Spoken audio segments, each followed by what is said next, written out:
Alors, j'ai été recrutée, si j'ose dire, sur la plage de Saint-Raphaël, où il y avait César, qui n'était pas le César qu'on a connu plus tard, qui était un inconnu, qui recherchait pour le groupe une Miss Provence.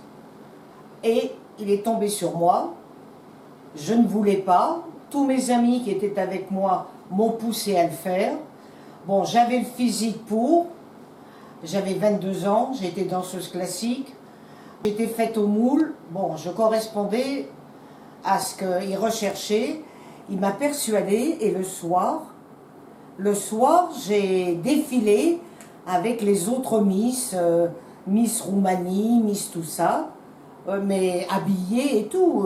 Bon, comme j'étais danseuse classique, si vous voulez, pour moi, c'était pas une corvée, je le faisais aisément. Et là, on m'a présenté comme Miss Provence. Et puis ça s'est arrêté là. Et la personne qui s'occupait des tournées des Miss, c'était Monsieur de Fontenay, le mari de la Madame Fontenay actuelle, qui m'a proposé de faire la tournée dans toute la France, tous les casinos de France, avec toutes les Miss. Mais moi, j'ai prévenu que je ne voulais pas concourir, que je voulais bien défiler, mais je ne voulais pas aller sur l'estrade pour être Miss France ou quoi, que ça ne m'intéressait pas, puisque j'avais un métier, j'étais danseuse, et à l'époque, les Miss, c'était pas très bien vu, donc il m'a dit non, mais je vous présente comme Miss Provence, et puis donc on est parti, on a fait le tour des casinos de France. Alors, au cours de la tournée des Miss, nous nous sommes trouvés à Palma de Majorque, dans le casino où nous faisions l'exhibition des Miss. Il y avait un barman sympathique qui, en parlant, nous a dit « Oh oui, moi, Paris, j'aimerais bien monter à Paris, trouver du travail. Bon, ici c'est bien, mais enfin, comme on est resté quelques jours, on a eu l'occasion de parler ensemble.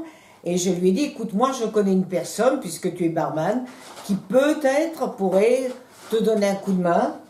Tu pourras aller la voir de ma part. » Et je lui ai donné les coordonnées de Madame Perdry. Et la tournée s'est terminée. Je suis arrivée à Paris. Et un jour, en sortant de chez Madame Perdry au Café d'Angleterre, je suis tombée sur Henri Leproux, au métro Richelieu-Drouot. Et nous avons été contents de nous retrouver. Et il m'a dit, ben oui, je fais le tour des grands cafés pour voir s'ils ont besoin d'un barman. Parce que je ne veux pas être garçon de café, je veux être barman. Là-dessus, je lui ai renouvelé ce que je lui avais dit à Palma de Majorque. Ben, j'ai dit, écoute, tu es à côté, pourquoi tu ne vas pas voir Madame Perdry? Tu lui dis que tu viens de la part de Rita Crudo, puisqu'elle me connaît sous ce nom-là. Et il y est allé. Je n'ai plus jamais entendu parler. Et quand j'ai été invitée à l'inauguration du Golf Drouot, où justement il y avait eu une estrade pour les orchestres, pour les chanteurs, il y avait eu un bar d'aménagé où présidait Monsieur Henri Leproux, qui pratiquement a fait celui qui ne me connaissait pas, et j'ai été quand même surprise qu'il soit là et qu'il ne m'ait pas tenu au courant. Je ne lui demandais pas de me dire merci, mais au moins de me tenir au courant. Et quand j'en ai parlé à Madame Perdry m'a dit, mais oui, c'est vrai, il est venu de votre part, et j'avoue qu'il a travaillé un peu au Café d'Angleterre, au bar, et quand j'ai monté le Golf Drouot, je lui ai demandé de venir s'occuper du Golf Drouot et en même temps de faire l'animateur, ce qu'il fait très bien. Voilà. Alors j'ai connu Madame Perdry parce que en 52, je fréquentais un garçon qui était l'ami de Jacques Perdry, et il s'est avéré que 2 ou 3 fois, nous avons pris un verre au Café d'Angleterre et où Madame Perdry était là et on avait sympathisé.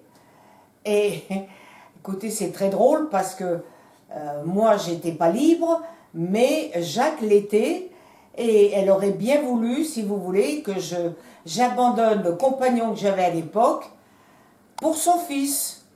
Et moi j'aimais beaucoup Jacques, qui est un garçon charmant, mais c'était pas du tout mon objectif.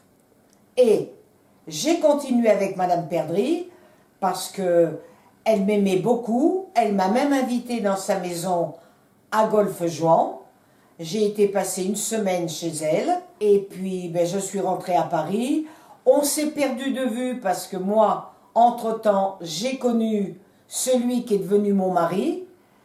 Et j'ai donc coupé un petit peu les ponts avec le compagnon que j'avais qui était ami avec Jacques, et avec Jacques particulièrement aussi, et que j'ai retrouvé une fois au métro Alésia, où il m'a dit que effectivement il était marié, qu'il avait je crois un garage rue de Châtillon, je crois, et puis voilà, et puis bon ben lui a fait sa vie, moi la mienne, et je suis heureuse qu'il ait pu rencontrer mon frère, parce que comme ça renoue une amitié, parce que j'étais quand même très amie avec lui à l'époque, et voilà, c'est tout, ça me fait plaisir d'avoir de ses nouvelles.